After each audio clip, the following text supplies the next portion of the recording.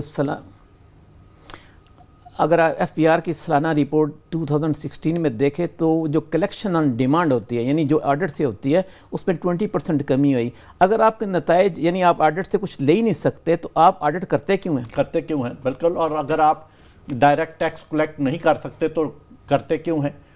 اگر آپ کا 80% انڈائریکٹ ٹیکسز سے آنا ہے اور ہر انڈیویجول ہر کمپنی اس وقت ان کی ملازم ہے، کیونکہ ود ہولڈنگ ایجنٹ جتنے بھی ہیں وہ ان کے بہاف پر ٹیکس کلیکٹ کرتے ہیں، ڈیڈکشن کرتے ہیں، پھر ان کے چالان بھرتے ہیں، ٹریجری میں جمع کرواتے ہیں، پھر ان کا آڈٹ ہوتا ہے، پھر ان کے اوپر الزام لگتا ہے کہ آپ نے صحیح ٹیکس نہیں کاٹا، آپ نے وقت پر نہیں کاٹا، آپ نے وقت پر جمع نہیں کرایا، اس کے اوپر ان کو جرمانے ہوتے ہیں۔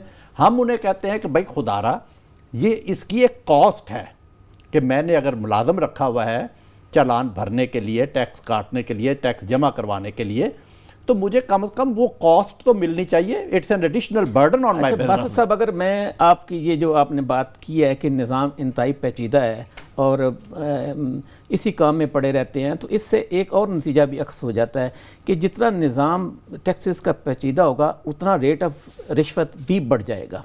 تو ابھی یہ کہنا کہ رشوت کم ہوئی ہے اور ٹیکسز کا نظام پیچیدہ ہو گیا، دونوں چیزیں آپس میں یعنی they are by itself ایک دوسرے کو کنٹرڈکٹ کرتے ہیں۔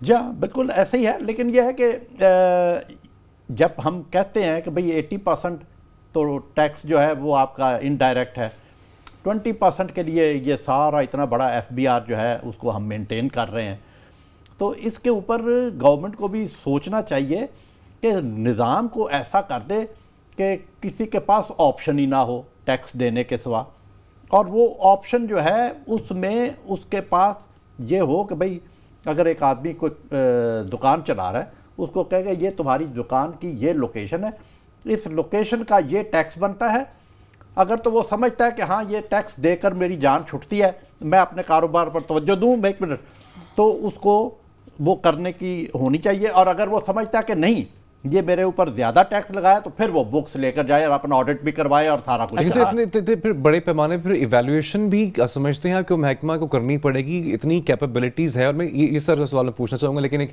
بریک کی جانب بڑھیں گے، بریک سے واپس آئیں گے، یہیں سے کنٹینیو کریں گے۔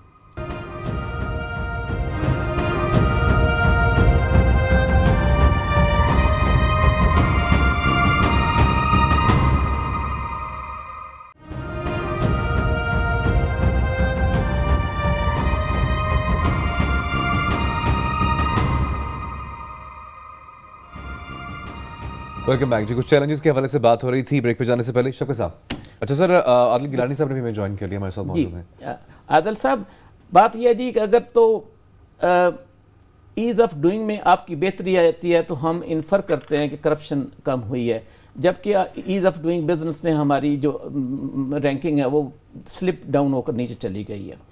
ایک تو یہ بات ہے کہ وہ شو کرتی ہے کہ دوسری بات جس پر ابھی بات کی گئی ہے کہ ہمارا جو نظام ہے ٹیکسیشن کا وہ پیچیدہ ہے۔ جب نظام پیچیدہ ہو یا جس میں ڈسکریشن ہو تو وہ دیٹ لیڈز ٹو کرپشن، یا کرپشن نہیں ہے تو امپروپرائٹی آتی ہے۔ تیسری بات یہ ہے کہ آپ کے یہاں لکھا ہوا ہے کہ جو انفارمل اکانومی ہوتی ہے، جو یعنی فارمل سیکٹر میں نہیں ہوتی ہے، اس میں کمی ہوتی ہے، لیکن جو فگر ہے ایف پی آر کی اپنی رپورٹ سالانہ 2016 میں، اس کو شو کیا گیا ہے کہ 28 بلین 24 بلین پہلے کلیکشن ہوتی تھی 15 میں، اور اب 28 بلین کیش وڈرال سے ہو رہی ہے، یعنی لوگ اب بینکنگ چینل سے نہیں کام کرنا چاہتے، وہ اپنے آپ کو they are going away from the banking channel, they are going away from the formal sector to informal sector. تو آپ ذرا اس کے اوپر تبصرہ کر دیجیے گا۔ دیکھیں، ایسا ہے کہ یہ جو کرپشن کی جو پیمانہ ہے نا، یہ ڈفرینٹ انسٹیٹیوشن کا، میں آپ کو بتا دوں کہ یہ آپ جو جتنی باتیں کر رہے ہیں سب صحیح ہے۔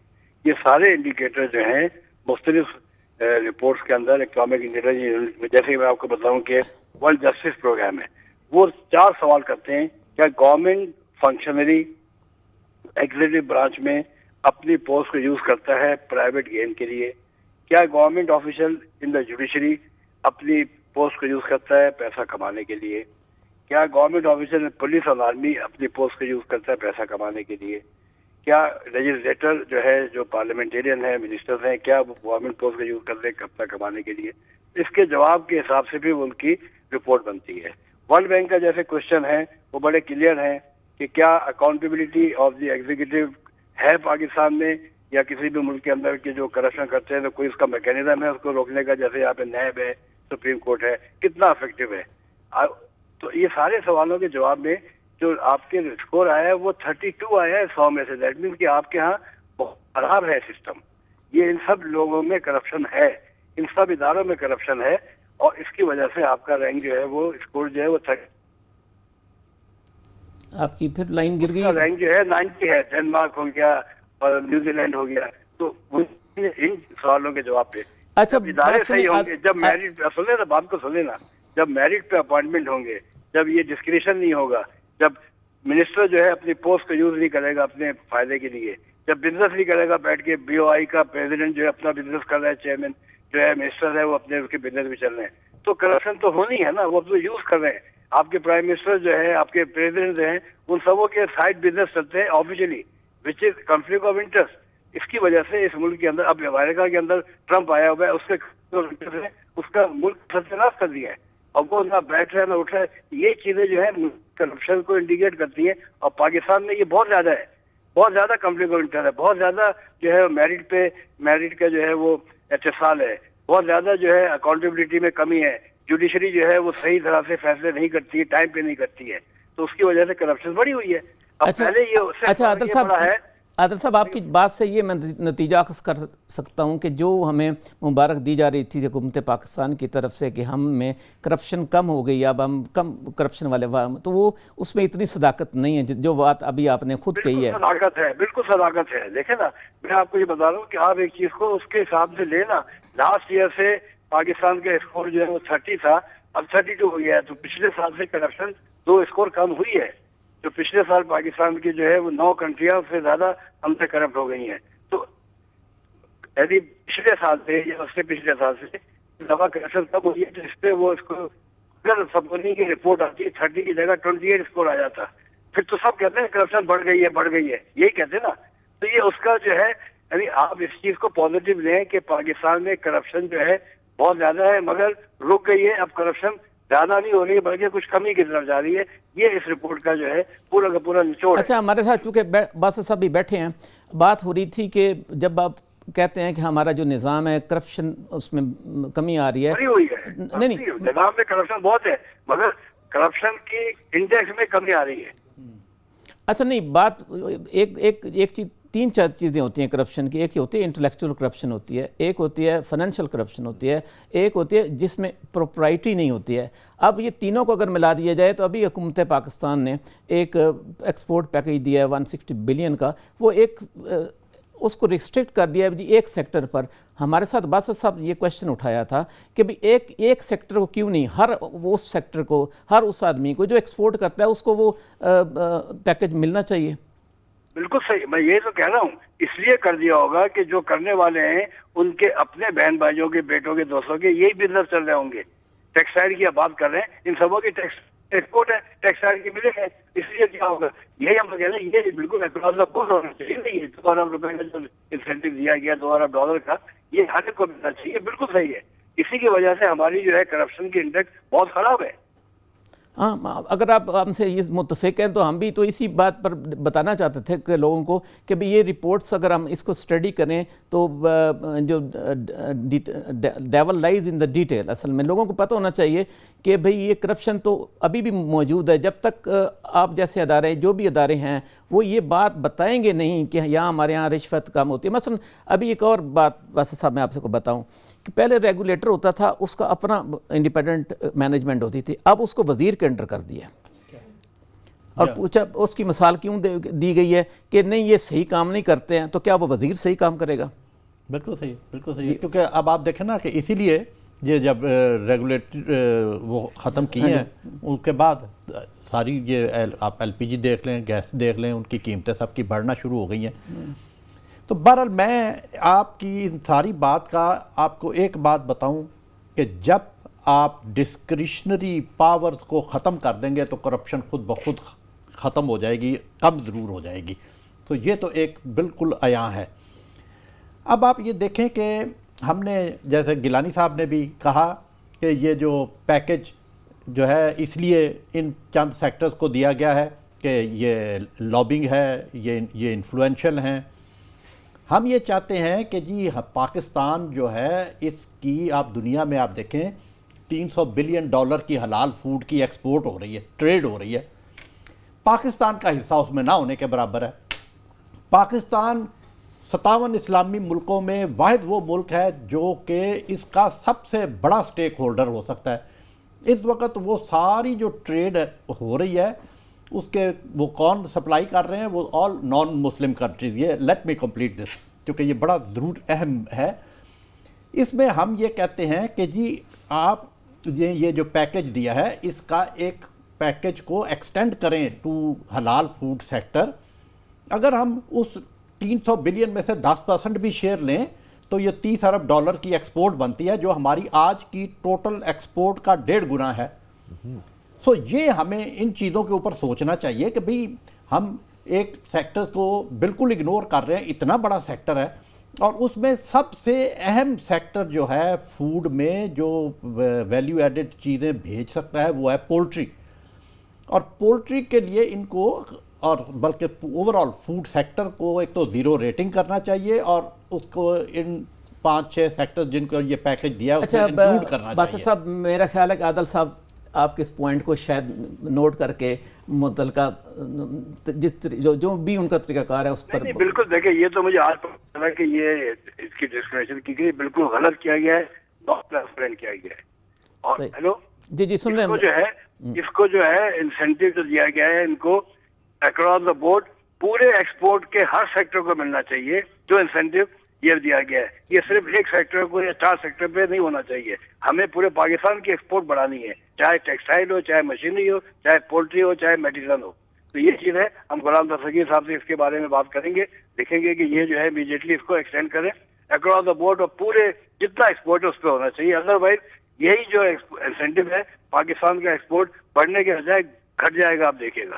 اچھا عادل صاحب آخری بات یہ کرنا چاہتا ہوں، آپ چونکہ آپ کی آواز سنی جاتی ہے کہ یہ 2001 سے پہلے FBR میں اصلاحات ہوئیں، ریفارمز ہوئیں، ٹاپ کے پیسے لگے. اس کے بعد اب دوبارہ جو انہوں نے سفارشات کی ٹیکس کمیشن ایک بنا تھا وہ دوبارہ اسی نظام کی طرف جا رہا ہے جی کہ ٹیکس آفسر ہونے چاہیے، ٹیکس آفسز ہونے چاہیے. جب تک نظام کا بیسک پرپس ریفارمز کا یہ تھا کہ لیسٹ کانٹیکٹ ہونا چاہیے between the tax officer and tax payer. اب وہ اس کو یعنی دوبارہ ریورٹ کر رہے ہیں، یعنی ان ریفارمز کو it is being D formed.